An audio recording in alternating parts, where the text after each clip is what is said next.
नमस्कार मित्रांनो. केसरी ration card धारक म्हणजेच एपीएल रेशन कार्ड धारक यांना रेशन दुकानावर रेशन मिळत नाही. अशा लाभार्थ्यांना रेशनऐवजी थेट अनुदान त्यांच्या बँक खात्यात जमा करण्यासाठी शासनाने निर्णय घेतलेला आहे. हा निर्णय मागील वर्षीच घेतलेला असून या योजनेचे पैसे बऱ्याच रेशन कार्ड धारकांना मिळत आहेत आणि काही रेशन कार्ड धारकांना हे पैसे मिळत नाही. ज्या लाभार्थ्यांना या रेशनचे पैसे मिळत नाहीत अशा रेशन कार्ड धारकांनी पैसे मिळवण्यासाठी काय करायला हवे किंवा ज्यांना पैसे मिळाले नाहीत आणि जे 8-10 महिन्यापासून या पैशाची वाट पाहत आहेत त्यांना दिलासा कधी मिळणार आहे याबाबतच या व्हिडिओमध्ये आज आपण माहिती घेणार आहोत. तर मित्रांनो, राज्य शासनाकडून काल एक GR काढून या सर्व कारभारावर नियंत्रण राखण्यासाठी एका प्रतिनिधीची नियुक्ती करण्यासाठी काल GR काढून त्या अधिकाऱ्याची नेमणूक करण्यात आलेली आहे. एपीएल रेशन कार्ड धारकांना प्रति व्यक्ती 150 रुपये प्रति महिना याप्रमाणे अनुदान थेट त्यांच्या बँक खात्यात मिळत होते. त्यात आता वाढ करून 170 रुपये प्रति व्यक्ती अशी वाढ करण्यात आलेली आहे. हे पैसे जवळजवळ 8-9 महिन्यापासून लाभार्थ्यांना मिळालेले नाही किंवा त्यांच्या बँक खात्यात आलेले नाही.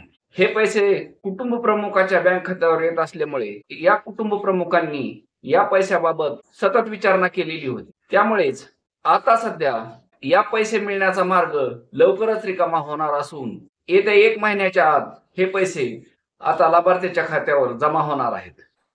तर ज्या एपीएल रेशन कार्ड धारकांना हे पैसे मिळत नाहीत अशा रेशन कार्ड धारकांनी काय करायचे आहे, यासाठी तुम्हाला एक ऑफलाईन अर्ज द्यावा लागेल.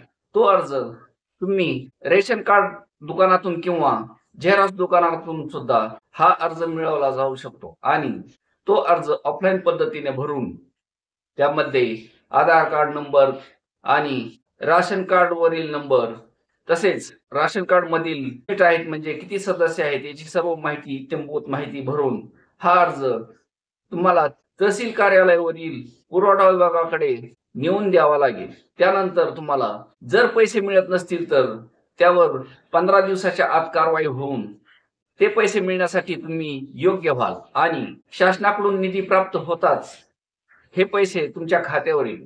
सध्या राज्य शासनाकडून या रेशन कार्ड धारकासाठी निधी उपलब्ध केलेला नसल्यामुळे सध्या तरी अजून हा निधी निश्चित कधी मिळेल याबाबत आत्ताच सांगणे कठीण होणार आहे. त्यामुळे निधी प्राप्त होताच याबाबतची माहिती आपल्या माध्यमातून देण्यात येणार आहे. राज्य शासनाकडून अद्यापपर्यंत तरी यासाठीचा निधी मंजूर केलेला नसल्यामुळे सध्या तरी या लाभार्थ्यांना या निधीची वाट पाहावी लागणार आहे आणि ज्या लाभार्थ्यांनी यासाठी अर्जच केलेला नाही अशा लाभार्थ्यांनी आता अर्ज करून या योजनेत सहभागी होणे गरजेचे आहे. धन्यवाद.